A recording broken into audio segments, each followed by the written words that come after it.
para dar continuidade a esta mesa de debate, convido para subir ao palco Cláudio Moretti, especialista em áreas protegidas, desenvolvimento sustentável de comunidades locais e tradicionais, ordenamento territorial, relações entre a sociedade e a natureza, conservação da natureza e uso sustentável de recursos naturais.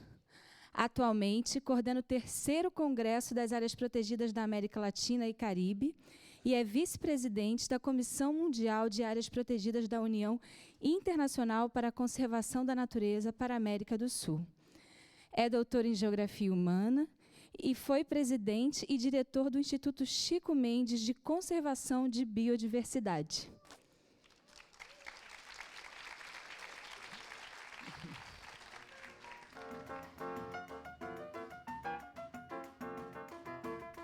Boa tarde.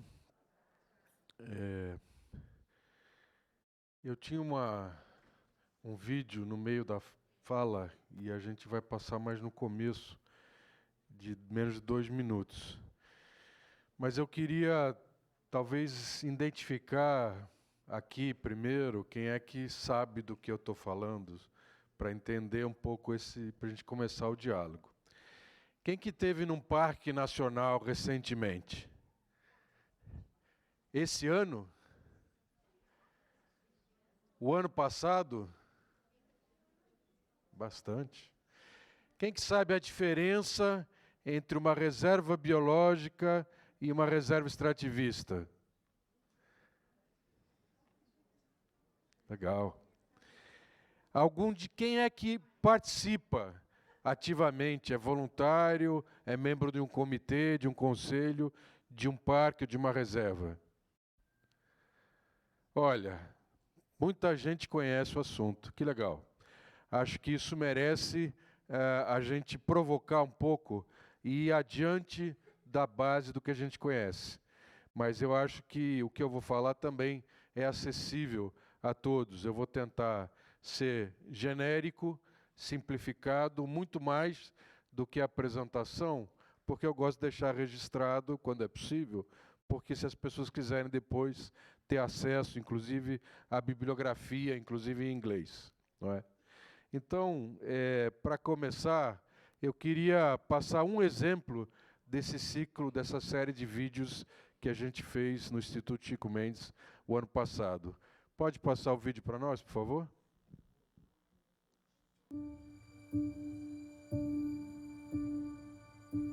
O sentimento invade o corpo aos poucos.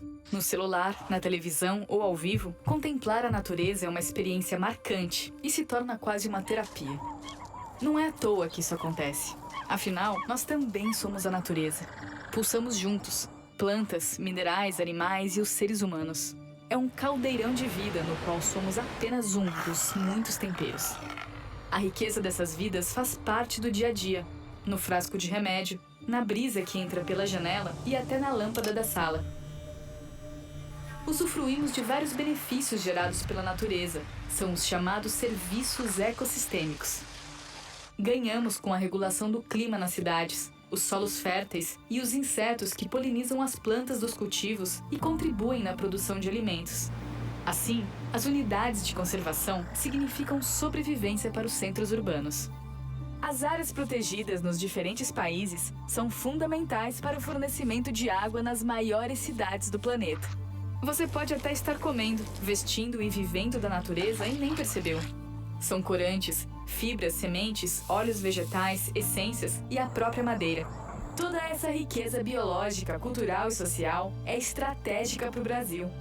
O impacto do turismo nas unidades de conservação é de mais de 4 bilhões de reais na economia brasileira, apenas em um ano.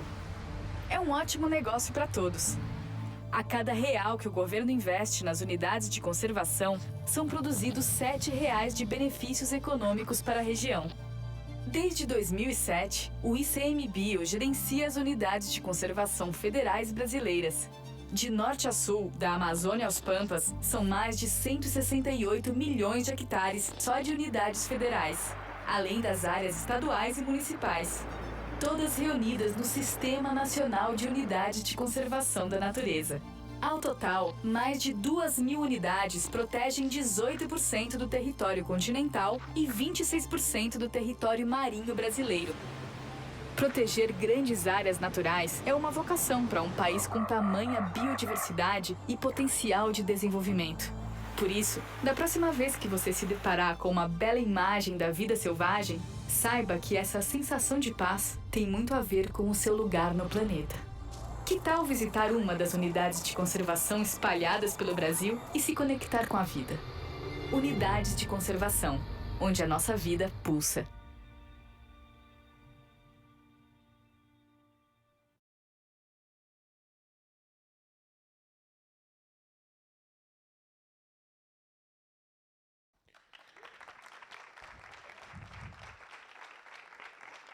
Eu não sei qual é a política de distribuição, mas esse material tem os links aí à disposição no YouTube. Tem toda a série de 1 minuto, 1 minuto e meio, que se combina num vídeo um pouco maior, de 6 minutos e pouco. Não é grande coisa, vale a pena, essas imagens são bonitas e a mensagem positiva para aqueles que estiverem interessados, não é? Eu não sei se o vídeo chamou a atenção de vocês para algum aspecto particular. Alguém quer falar alguma coisa? A mim, sabe o que chama a atenção? O cara surfando no Parque Nacional de Fernando de Noronha. Pô, pode surfar no parque? O parque não é ir lá para aprender o nome da planta? Então, acho que esse é um pouco a provocação. Esse é o símbolo da provocação que eu queria fazer e que eu tenho tentado fazer nos últimos anos aos meus colegas especialistas e gestores de áreas protegidas. Eu queria agradecer enormemente ao Alana, ao programa Criança Natureza, pelo convite e a oportunidade. Eu não consigo ainda listar todas as coisas boas que eu ouvi e aprendi nesses dias aqui. Vai ser difícil colocar em prática, mas aí que vem o nosso esforço para tentar viabilizar a realidade. Por que as unidades de conservação são importantes? O que tem nas áreas protegidas que serve a todos? Tem um monte de coisa.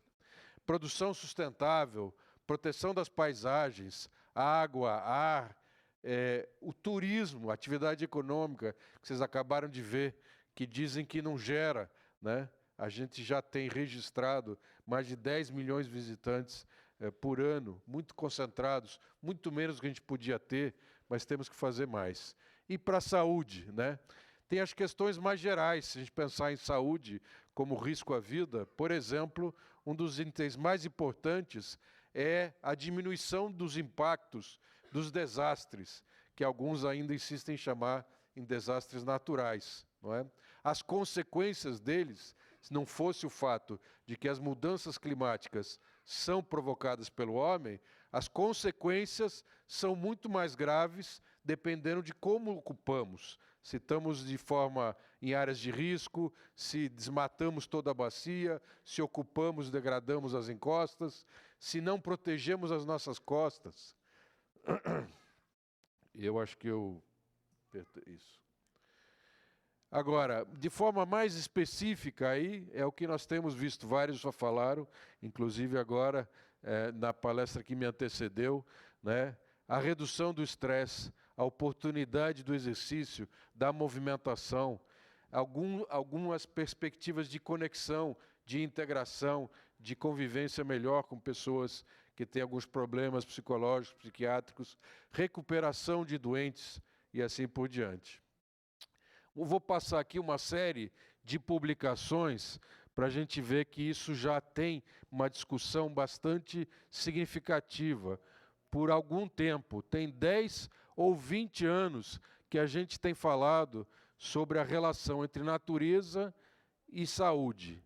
E a gente tem também focado especificamente em políticas de saúde, de promoção da saúde, associada aos parques e reservas. Esse é um relatório que trata algumas questões e que foram aí sumarizadas, por exemplo, em relação aos adolescentes e às crianças. Foi feita uma avaliação mais geral de como é que estava a situação, a partir de uma das experiências pioneiras de integração de políticas de promoção da saúde e de parques, que é no estado de Vitória, na Austrália.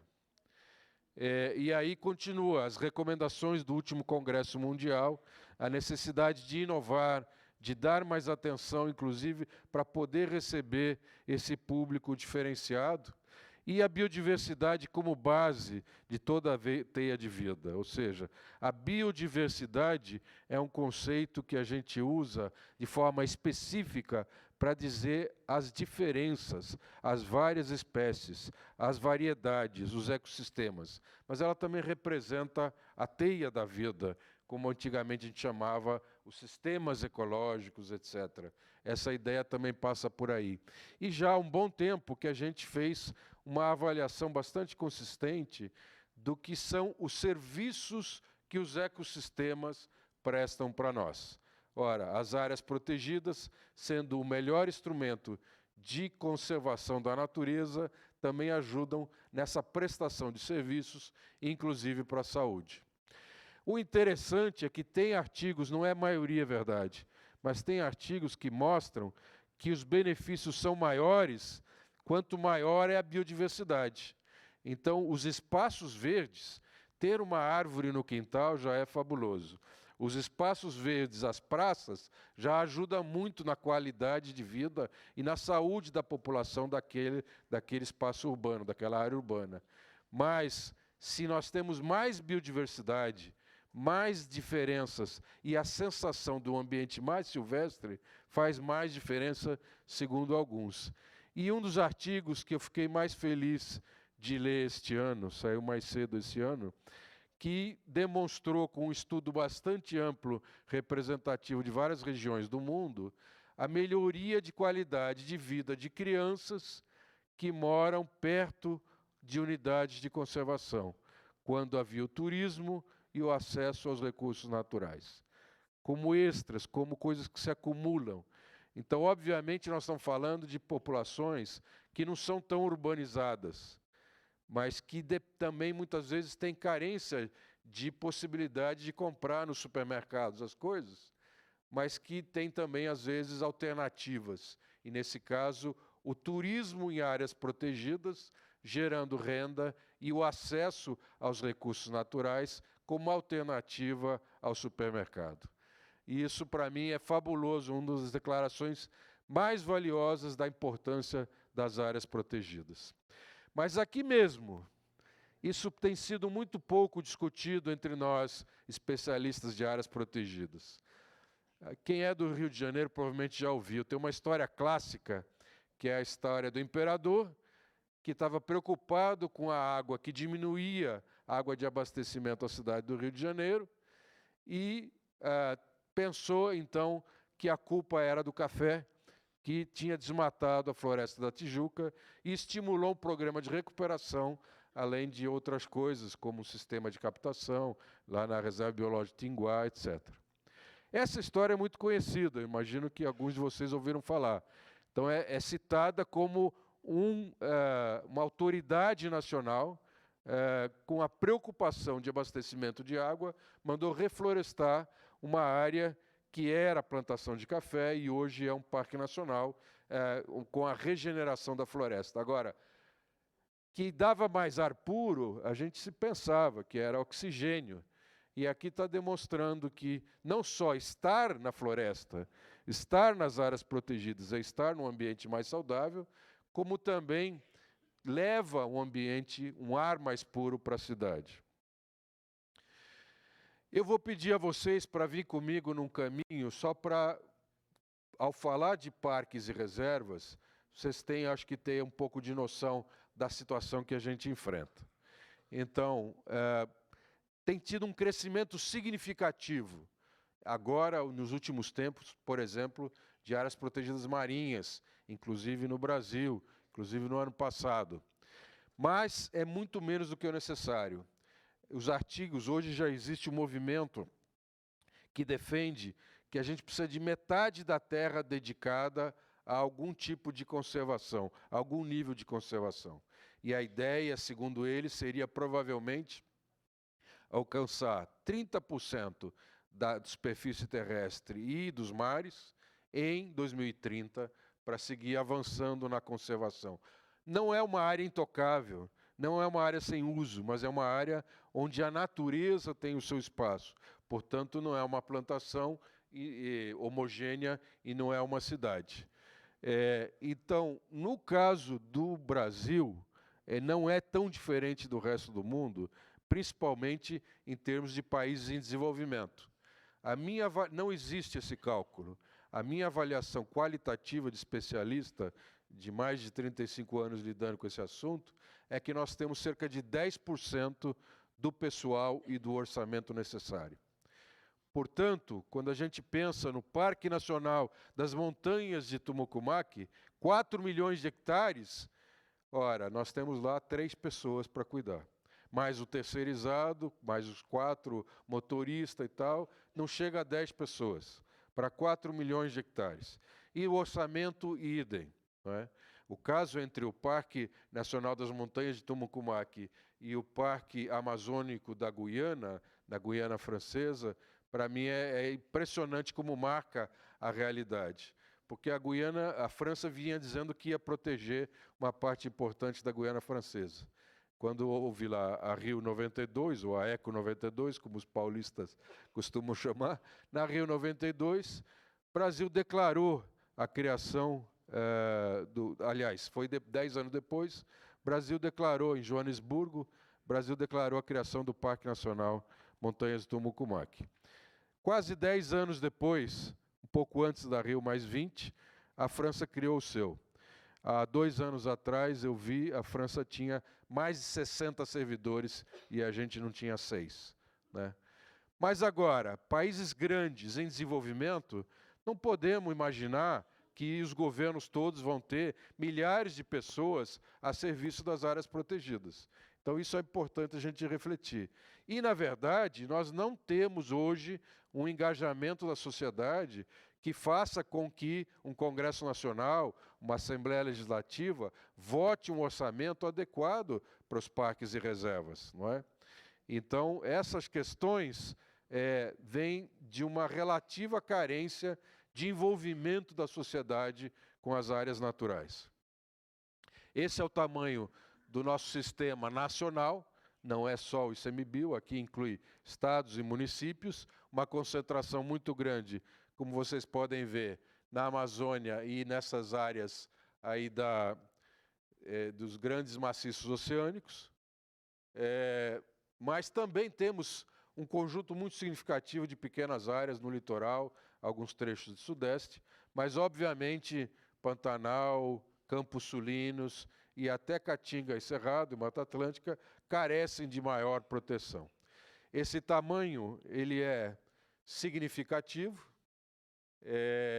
e aqui o Sistema Nacional, cerca de 250 milhões de hectares, né? Então é quase 2 vezes, 1,5 vezes o tamanho do Sistema Federal, que está incluído aí, com 2.300 unidades de conservação, incluindo aí as reservas privadas oficialmente reconhecidas.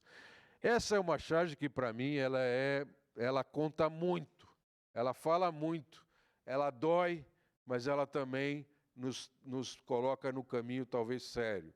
Eu tenho uma outra apresentação, que eu tenho uma referência mais bem definida, se me perdoem não ter aí, mas o fato concreto é que a gente se protegia dessa natureza, né, no começo.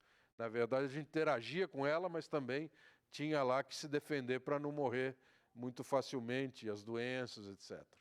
E hoje, o que a gente tem é que colocar numa redoma o pouco que restou.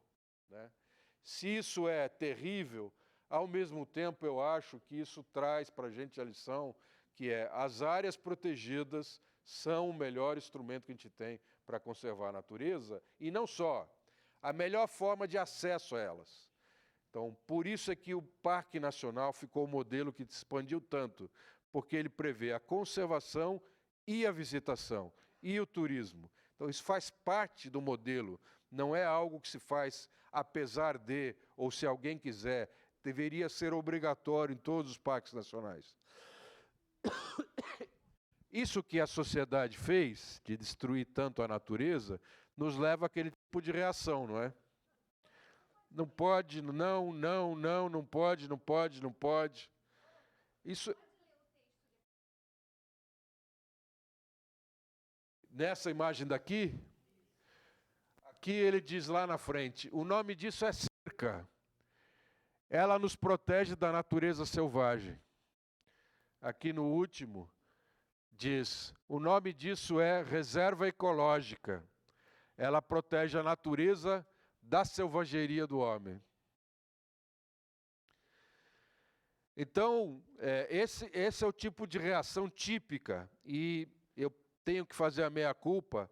Nós, profissionais, gestores das áreas protegidas, muitas vezes agimos assim, porque afinal é a poluição que vem pelo rio, é o madeireiro que rouba madeira, é aquele loteamento ilegal que invade, é a população que joga lixo e tal, e a gente, em vez de entender, de se integrar e de melhorar em conjunto, vai dizendo não, não, não. Onde estão as boas-vindas? Como é que a gente pode querer que alguém venha para um parque se eu boto um cartaz desse tamanho dizendo 50 vezes não, não venha, não é? Cadê o vem? Pode vir, vem por favor, vem abraçar a árvore, vem aqui andar no meio da floresta, vem meditar, vem descansar, vem fazer exercício, vem aprender, vem brincar. Onde que a gente fala isso? Não fala, né? E depois a gente reclama que não acontece. Eu classifico a história das áreas protegidas em 4 grandes ciclos, né? O primeiro era assim, tinha lá a proteção de uma cabeceira que gerava água para uma cidade, ou então uma área de caça que era protegida porque aqueles animais tinham que estar lá para a nobreza caçar, ou um sítio sagrado de um povo indígena, mas era disperso. Isso, na verdade, ocorreu ao longo de séculos, quem sabe milênios, né? 1000, 2000, 3000 anos. A gente não tem uma informação muito precisa do primeiro caso. Mas a gente chegou com o paradigma dos parques nacionais, que tem um monte de problemas, né? Muita gente é crítica, eu também sou crítico a algumas coisas. Mas ele fez um serviço fabuloso. Ele espalhou essa ideia pelo mundo e gerou essa ideia de que é proteger e visitar junto. Os dois são partes do objetivo da mesma área. Não é visitar apesar de, né? Não é se tiver condições. Tem que gerar as condições, tem que fazer. Em 2003, a gente percebeu que não eram mais só parques nacionais, tinha os estaduais, os municipais, etc. Não era mais só áreas de visitação, tinham áreas de uso sustentável. Não eram mais só governos, mesmo prefeituras, eram privados, comunidades que já estavam gerindo. Então, nós definimos lá no Congresso Mundial de Parques de Durban, no artigo do Phillips, que nós tínhamos já um novo paradigma. Eu diria que nós precisamos reconhecer hoje que nós temos já um novíssimo paradigma, o paradigma da conservação colaborativa. Em 2017, no Instituto Chico Mendes, nós assinamos 50 acordos de cooperação, em um ano. E isso provavelmente representa 1/3 da quantidade de cooperação, de apoios, de parcerias que existem não assinadas. E isso não inclui os voluntários, alguns milhares de voluntários, e precisariam ser milhões. Isso não inclui os conselheiros. Nós temos no Instituto Chico Mendes conselhos geridos, apoiados, viabilizados, ou às vezes nem tanto, 8.000 membros de conselhos consultivos ou deliberativos. Só nas reservas extrativistas e similares, nós temos cerca de 70.000 famílias que o Instituto Chico Mendes tem que apoiar. Tudo isso poderiam entrar num conceito amplo de parcerias. Eu não acredito que exista uma só unidade de conservação, um parque ou reserva, que é gerido por uma organização só. No mínimo, a gente tem parceria para pesquisa, parceria com a prefeitura para ajudar no acesso ou na vigilância, parceria com a comunidade que lá vive, parcerias com o setor privado, né, com as concessões e assim por diante. Isso tem que ser reconhecido e não negado, tem que ser estimulado. E o caminho, na minha opinião, é esse. É isso que eu acho que nós vivemos e eu acho que é o nosso futuro, é a conservação colaborativa. uma lista muito acanhada do que as unidades de conservação deveriam ser reconhecidas, porque elas já fazem, já prestam esses serviços, e o tipo de atores sociais que a gente deveria estar reconhecendo. A gente deve reconhecer o papel das áreas protegidas nos Objetivos de Desenvolvimento Sustentável, não só aqueles que tratam diretamente de biodiversidade, mas aqueles que tratam, por exemplo, de água, de cidades, de saúde, de segurança alimentar, que tem muito a ver com a natureza e com as áreas protegidas. E nas mudanças climáticas, né? A gente tem uma prática no Brasil, né, cerca de um artigo científico que eu ajudei a escrever, cerca de 1/3 daquela redução de desmatamento que foi muito importante nos anos 2000 e que gerou a maior redução de emissões de gases do efeito estufa, 1/3 disso foi por áreas protegidas. E eu não estou falando aqui terras indígenas, estou falando unidades de conservação. Nas estratégias de adaptação, né, a coisa mais óbvia, embora não necessariamente a mais forte cientificamente, é que nós estamos tendo subida do nível do mar, né, pelas mudanças climáticas. E a outra, que é cada vez mais aceita, é que os mecanismos climáticos são cada vez mais intensos. Então, o que acontece? As nossas costas são atacadas. E a gente não lembra que os manguezais, que os recifes de coral são fundamentais para diminuir esse impacto dessas intempéries nas nossas costas. E, obviamente, as áreas protegidas estão também ameaçadas. Acho que o caso mais clássico que a gente vê são os ataques pela acidificação dos oceanos nos corais, com o branqueamento dos corais, não é? Eu vou apresentar aqui um caso, esse sou eu tirando a foto, né? essa é minha mulher, eu tirando a foto no último fim de semana, andando pela Serra da Mantiqueira, como voluntário, aprendendo aí a instalar trilhas, né? E eu queria refletir sobre o banho de floresta. Banho de floresta é uma terminologia que vem de uma experiência que veio no Japão, né? Usando aí reflexões milenares, a Agência de Florestas quis ajudar a aumentar a visitação e, ao mesmo tempo, fomentar esse tipo de promoção da saúde, ou o que a gente chamava antigamente de medicina preventiva, ou atividades que prevenissem a doença. Então, o foco na saúde. E o interessante é que eles acabaram se associando também com pesquisas médicas que acompanhassem esse tema, não é? E isso gerou um modelo, quer dizer, inclusive de definição. O que é uma área que pode receber alguém para considerar que essa pessoa teve um banho de floresta? Qualquer matinho por aí, qualquer caminhada que eu der, né, se eu tiver que atravessar um lugar para ir trabalhar pensando, preocupado, ou vendo o meu celular, será que isso é um banho de floresta? Não é? E o lugar, que condições que ele precisa propiciar? Não é preciso, como se diz aí, ciência de foguetes, não é preciso grandes elucubrações, né?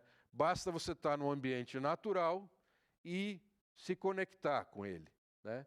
Mas diz, eu vou mostrar isso, um dos importantes cientistas da área médica, que não é só o ambiente, é também as partículas dos óleos essenciais das árvores que são muito benéficos a nós.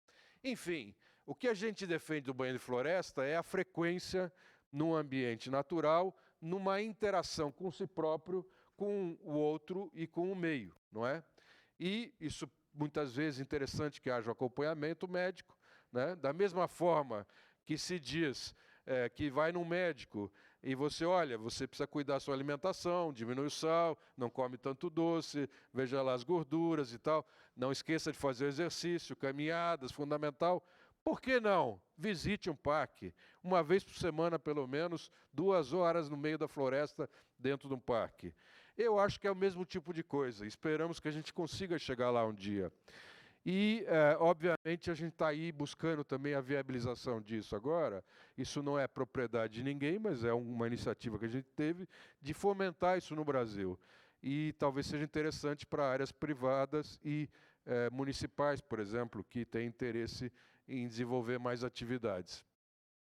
Aqui um texto que fala dessa pesquisa da Escola Médica de Tóquio, falando justamente que há essa questão da melhoria dos problemas psicossociais, que já foi abordada agora, até levantando a possibilidade do aumento da imunidade frente a câncer, aquelas coisas mais clássicas que a gente é difícil de comprovar, e que as causas não estariam só em você estar num bom ambiente, mas também pelas partículas emanadas pela floresta. O King Lee, é um pesquisador mais conhecido do acompanhamento médico dos banhos de floresta, e ele aí nesse artigo falando justamente do aumento da imunidade. Aqui, para mostrar que a coisa não é tão simples assim, né? Uma grande pesquisa recolheu todos os artigos que encontrou, artigos científicos, e fez uma análise e concluiu que ainda precisa de mais estudo, né? Às vezes a gente pesquisa para dizer que precisa de mais pesquisa, mas tudo bem. Mas ele não chega a desmentir, né? Pelo menos essas doenças associadas ao estresse, que acabaram de ser apresentadas pela doutora que me precedeu, e como ela mesma falou, estão demonstradas numa centenas de artigos que foram analisados. E aí, o que nós podemos fazer? Eu acho que o que a gente precisa é aumentar a visitação. E se isso tem risco de gerar alguns danos, a gente tem que fazer da melhor forma possível. E como a gente não tem capacidade de fazer tudo sozinho, eu acho que a gente tem que fazer por concessão. O importante é fazer concessões bem feitas, na minha opinião, e bem geridas. Agora, concessões não é o único modelo. Eu acho que o Parque Nacional de Iguaçu mostra claramente que para receber 1.800.000 pessoas visitando, para não falar do Parque Nacional da Tijuca, não dá para fazer com 10 pessoas. Então, com os concessionários, nós temos lá 200, 300, 400 pessoas trabalhando para atender os visitantes. Então, chega uma hora que fica um ambiente meio urbano, meio natural, né? Porque você tem ali o chão de cimento, de asfalto, etc. Mas é algo, é o início. O Serviço de Parques do Canadá, Parques Canada, fala que o melhor é fazer o possível, né? Não queira passar a imagem para a sociedade de que para um parque você precisa ser um super atleta, né? Vai lá no que é possível, começa naquele parque mais acessível, depois vai progredindo, depois marca de acampar com a família e assim por diante. Então, esse acesso é fundamental. Agora, concessões não é o único modelo. Está cheio de opções e vários casos concretos de turismo de base comunitária, que é legal porque inclui também uma parte cultural e, ao mesmo tempo, gera uma opção de renda para essas comunidades. A gestão própria não pode ser descaracterizada, pode ser dispensada. Na maior parte dos casos, não tem volume suficiente para uma concessão, então a gestão própria com parcerias, com voluntariado. Agora, ampliar e melhorar as parcerias de todo tipo e reconhecer mais, ampliar e melhorar o voluntariado e os programas de pesquisa. Nós precisamos de um programa nacional de voluntariado, não precisa ser único, não precisa ser tudo integrado, mas o quanto mais, melhor, né? E nós precisamos de milhões de voluntários, existe espaço para milhões de voluntários. Quem aqui gostaria de ser voluntário numa unidade de conservação? Olha aí, está vendo? Já tem algumas dezenas aqui. Ou seja, o que nós precisamos é aumentar a distribuição efetiva e a percepção da distribuição dos benefícios. E não parecer que o parque é uma coisa que fica lá isolada, perdida, que é muito importante, mas lá na Amazônia, né? A Amazônia nós vamos proteger, mas aqui o terreno vizinho de casa, ou aquela matinha que tem ali em volta da cidade, não é tão importante. E participação e gerar possibilidades de engajamento. Obviamente, o foco para as crianças tem que ser específico. E aí, eu acho que do ponto de vista mais específico de questão de saúde e natureza, para terminar, dar as boas-vindas, dizer o que pode fazer. Não querer tutelar demais e dizer que você só pode ir num parque se você fizer aquela trilha que vai aprender um monte de nome de espécie. Deixa a liberdade acontecer e gerencia só os impactos, à natureza e aos outros visitantes.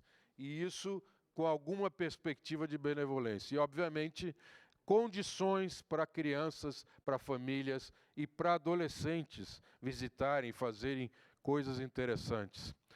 Eu acho que é fundamental a integração das políticas públicas e entender que os parques e a visitação nos parques é uma política de promoção da saúde e as áreas protegidas têm que se organizar para receber. Basicamente era isso que eu tinha para dizer. Agradeço muito a atenção de vocês e fico à disposição.